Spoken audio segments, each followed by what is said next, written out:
آپ صلی اللہ علیہ وسلم کی صاحبزادی حضرت زینب رضی اللہ عنہا، اس کا بچہ قریب المرگ تھا. اس نے اطلاع بھیجی کہ یا رسول اللہ میرے ہاں تشریف لائیں، میرا بچہ بیمار ہے، اس کے آخری گھڑیاں ہیں.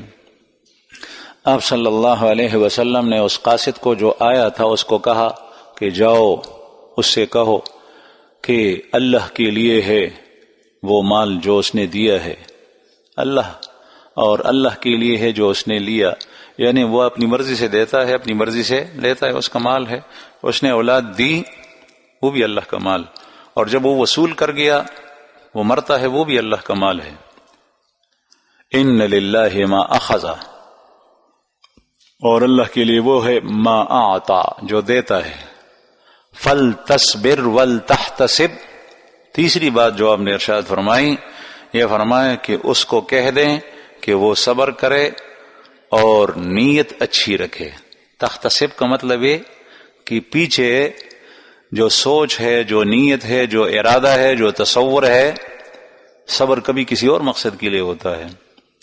لوگ کہیں گے کتنا بڑا بہادر ہے کہ اس کا بیٹا جوانی میں انتقال کر گیا اور وہ رویا تک نہیں. یہ صبر یہ احتساب کے لیے نہیں، یہ اپنی بہادری اور اپنی شجاعت اور اپنی پہلوانی دکھانے کے لیے ہے. یہ شیطان کے لیے، اللہ کے لیے نہیں ہے. اللہ کے لیے ہے ولتحتسب، چاہے کوئی تعریف کرے یا نہ کرے، چاہے کوئی مذمت بیان کرے یا نہ کرے، لوگ کچھ کہیں یا نہ کہیں، لیکن اللہ جل شانہ کے لیے کہ میرا رب مجھ سے راضی ہو جائے. اب اس صبر کے اوپر اجر ملے گا. صبر کسی اور مقاصد کے لیے بھی ہوتا ہے. اور اس بیٹی نے پھر کہا کہ یا رسول اللہ آپ ضرور تشریف لائیں. نبی کریم صلی اللہ علیہ وسلم چلیں اور پھر بچے کو اٹھایا. بچے کی روح نکل رہی تھی.